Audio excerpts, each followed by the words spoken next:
Hey! Hello! We are back again for another episode of Algernon's Angels. So, obviously, a lot happened last episode for the Act 2 finale. And we're going to talk about it before we have our downtime. So, what do we want to start off on? Because obviously, it was quite chunky. I think you've got the agenda, Nate. Yeah, I do have the agenda. Let's start off then with that big old talking rat pile. Big old talking rat pile. Oh yeah, and this is Meg's first time in an Algernon's Angels, so yay! Oh yeah, hi. Hello, I made it, finally. Yay. Put my crochet over there.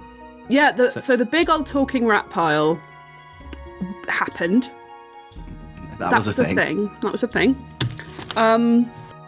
Kind of unexpected, a sentient rat swarm demanding the return of the jewel from the crown of House Antelier. Yeah. I mean, I want to know saying- something. I've got questions. Yeah. My question is, right, why on earth is everyone in that city eating mushrooms when there's clearly a plethora of protein right beneath their feet? You know? Where's the skewered rats? Where's the rat flambe? I think the slight problem is that anyone who goes down into the sewers doesn't tend to come back. That's the problem. And now we know why. It's because of the potential rat skewer flambe that the rats will eat them. Flambe you, yeah. In Elysia, rats flambe you. Yeah, exactly. I mean, we all came out alive. But And we're the special. Sanguivars all came out alive, but not everyone came out alive. No. Well, that's a really good point as well. So we should come on to that in a moment. All the significant people who died. Yeah, so this rat pile specifically asked for the jewel that came from the crown of Antelier back. So are we guessing? We're guessing Lady Valamar, sorry. I think we were told. Yeah. I think didn't Algernon see it? Algernon knew that, I think. Yeah. And then Algernon yeeted it. Yeet. So just to be clear for listeners, because obviously we take notes on all this stuff, but there's a rich world Dan has built here. So Lady Valamar, is that her name? Was a former head of House Antelier, who were the ruling family in Elysia till the Irons kicked them out during the war. The war between the divine and arcane dragons.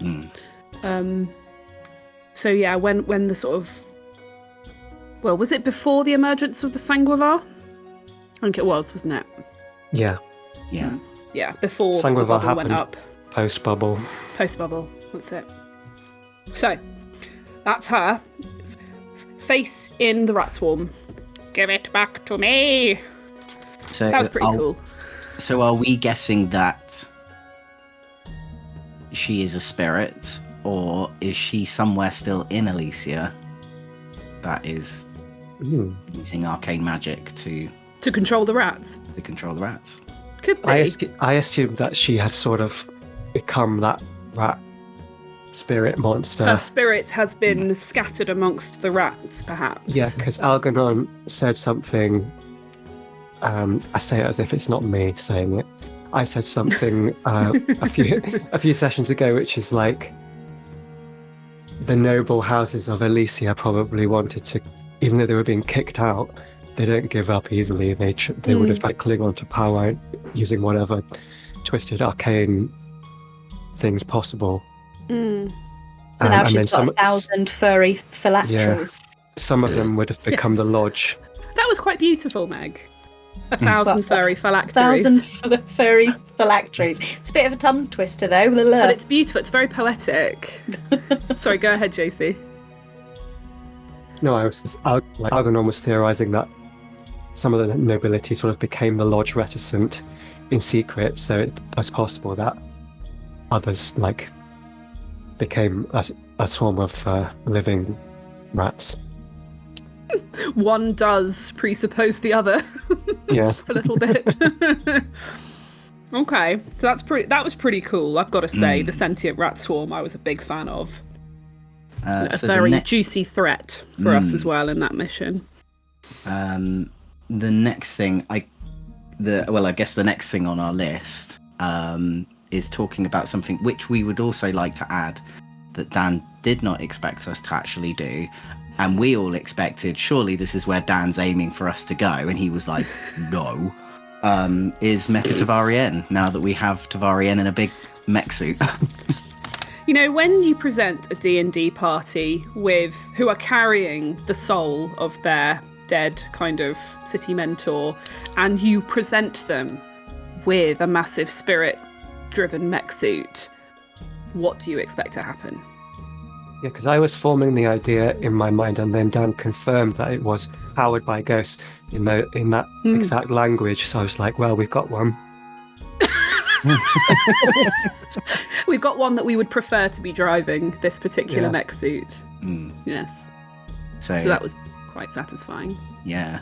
And I think one thing that we are now sort of thinking about is what is that going to mean for the infrastructure for Elysia? Like, how are people going to react? Because I guess, you know... Well, she was popular, wasn't she? Popular, and she was a popular civic figure. Know now that we've now got Tavarien in a big daddy suit. So, how is that? Especially with now quite a lot of factions depleting because they've lost their leaders. So let's go through it. Lukraji, leader of the faith, like the high priestess, gone, eaten by rats. Odelness, the sprite, the Oran sprite, leader of the chain bearers, dead. Killed by arcane blue box that turned out to be a bomb that we got for Nephene. Caleb and McNulty. Yeah, leader and of the, not technically dead. Just well, in our custody. Certainly out of the picture. Currently in his own little bubble now. Umi's crispy, and Caleb is incapacitated. So definitely the Hollow are out of the picture, pretty much. Which sort of makes me think, like, you know, the sort of connection between sort of, you know, Caleb's spirit and Tavarien's spirit, like, it sort of brings into question the whole nature of the ghost in Elysia. Like, you know, before they were just some spooky threat being kept at bay, but now we've had at least 3 like evidences of sentient or like ghosts that have retained their sentience. So, you know, you have Caleb, you've got Tavarien, you had that that shield bearer that came after Atta. It's really interesting, isn't it? And we've also witnessed ghosts in ghost orbs that look scared as well, rather than angry or hungry. And also in the mausoleum, it makes me think back to how we saw there were just these fairly peaceful looking ghosts drifting around the mausoleum, not trying to eat anyone. Is it's time to blow a hole through the bubble and let all the ghosts in. So they just want to be friends. See what happens. Don't know about that. I have to agree with Julia on that. I don't know about that. But there's definitely more to it than what the citizens of Elysia have been led to believe, right?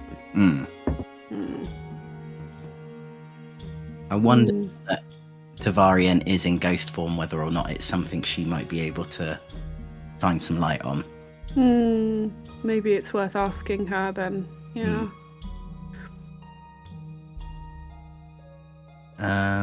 Anything else on Tavarien or the current status of? Because we've lost some we've lost 2 quite big powers in Elysia now. Massively so. I can't help but feel as if going into Act 3, things are going to be, the whole city is going to be tipping into some kind of public disorder state. Like, so many big players have suddenly been wiped off. You can imagine people might start to panic. The remaining factions might start to grab for power. So it could be a very chaotic act, this coming one. I guess this leads into... Oh, sorry. Did you want to... Well, we sort of implicitly trust Tavarian, don't we? I guess like the more suspicious side of Errol, the player, definitely not Atta, loves ghosts, Goblino last name. Can't remember my character's last name. Yeah, I mean, she could be playing a long game. You never know. Maybe Tavarian. Really? Yeah, maybe the BBEG. Well, if she... Now we put her in a mech suit. No. Well, right. So, I mean, we know that ghosts are still coherent, sentient. Yeah. So they're it's possible they're able to be duplicitous and vengeful. You never know. I can't imagine unless the fundamental process of becoming a ghost has twisted Tavarian, and then also being put into a giant mech suit. Well, every I don't know, campaign. So Dan is very good at unexpected twists and character turns, but every campaign he puts in at least one NPC who is just adorable. I'm thinking of Aaron Fox in Cormier, which people may or may not be familiar with. Probably someone like Frinker from Year 1. And this season, I'm convinced it's Tavarian. Whoa. I mean, Frinker, fair play, but not Dribbles the horse. Oh, sorry. I'm sorry, Meg. Dribbles the horse, of course, but I mean, he goes without saying, he got a statue. It's not Dan's creation. That's true. That's fair. True. But anyway, and it's real MVP. Without fail, whenever Dan does produce a just genuinely adorable NPC, the players tend to start assuming they must be secretly evil. So I think we're falling into his trap. I'm falling into the trap, okay. But just imagine if you're right. How spectacular that will be. No one expects the little old lady. You just don't. To be like a dictator. Well, I don't think she's a little old lady anymore, is she? No, she's a old lady big spirit. metal. I mean, if it makes anyone feel better, we probably are going to end up with a lady dictator in Elysia, aren't we? That's my theory. Speaking of which, Nephene. Yeah. Obviously ploughing along to be, the end baddie. I think she just has to be at this point, doesn't she? A great baddie at that. I'm really looking forward to her as the BBG. Because I mean, we as players know that she sent that bomb that we recovered from Castle Antelier to Odelmus to blow him up. Our characters don't know that yet, so it'll be interesting to see how the first couple of episodes of Act 3 play out and how we sort of become fully alerted to her wrongness. I still think she needs to do something worse. I mean, Odelmus was a bit of a twat, and I feel like blowing him up. Dan's going to take care of it. Yeah. I'm convinced he will. She's going to be bad. Those weren't birds. Babies in the Market Square. Nathan! What were they? Oh, well, something worse. Giving me ideas for my own DM. Uh-oh. Do not feed the evil DM. Is there anything else we want to talk about before we hand the reins back to Dan? Anything on the agenda that we haven't covered yet? Nobody else has got trauma yet. There's still Can we talk very briefly what you doing, you slackers? Come on, get on my level. Can we talk very briefly about our characters and like where we feel they're at, socially, psychologically, emotionally, fiscally? I mean, I'm on like stress 8, 1 away from trauma. God. So great. And Dan has already revealed he is not giving us 2 downtimes like he did at the beginning of Act 2. He's not that generous. It's very rude. So I know. Well, we might get a little bit of money out of this, so we might be able to spend a little bit of money to get an extra downtime. I think all of us are relatively high stress right now, right? We all went on a bit of a spending spree. Yeah. I don't remember what it's like to be zero stress as Atta, but I feel like Atta swallows all the stress and turns it into like barminess. So because who still currently has harm at the moment as well? Oh yeah. Me. Oh gosh. Frida has. But you've always got. Yeah, I'm just trauma. always. Yeah. Yeah. I've got 2 level 1 harms. I've got 8 stress, 1 trauma. Doing great. Gosh. I thought more of us would get trauma this finale, but no trauma for us. Happen. We were all very well behaved. It could happen in the downtime. Yeah. I do not really trust Dan at the moment. It really could happen in the downtime. It happened to you in the downtime, didn't it? It did. Yeah. I think we're also very cautious about getting it, especially during like a raid or a heist or something like that, because if we do get trauma, it takes you during out. that, then it kicks us out of the rest of that Wouldn't be the session, most fun, which would is it? not fun. It sure obviously. does.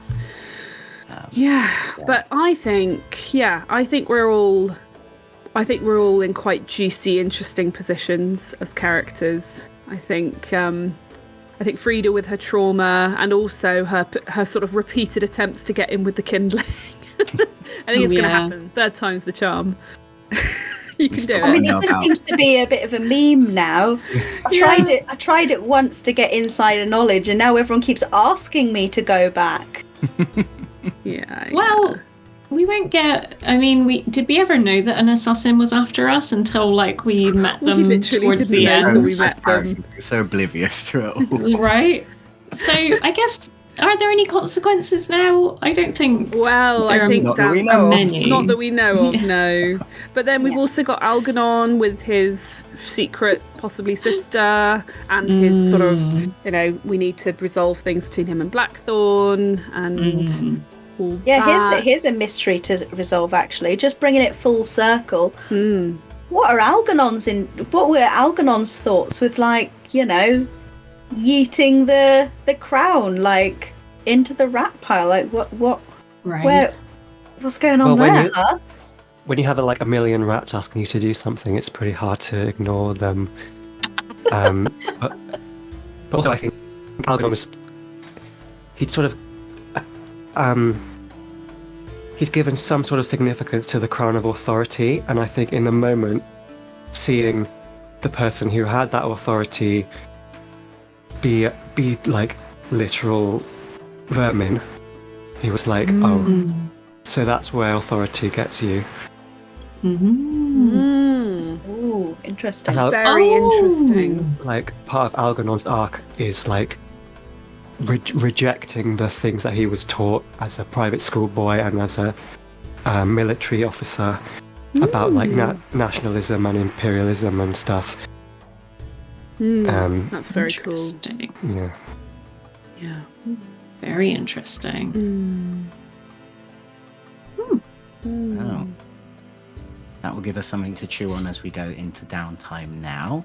Yeah. So, if you are interested in what we're going to do next, you can always hit the subscribe button, hit the like button on this video, and hit that bell so you get notified whenever we release episodes like this. We don't have very many episodes left of, at least for recording for us anyway, we don't have very many left. I think we'll probably do one more Algernon's Angels after this, and that'll be it really. Yeah. So yeah, we're getting into the meat of it now, so definitely press that subscribe button and see where this is going, because it's getting juicy now. But yeah, thank you very much for watching, and yeah, we'll see you in an episode. Bye. Bye. Bye.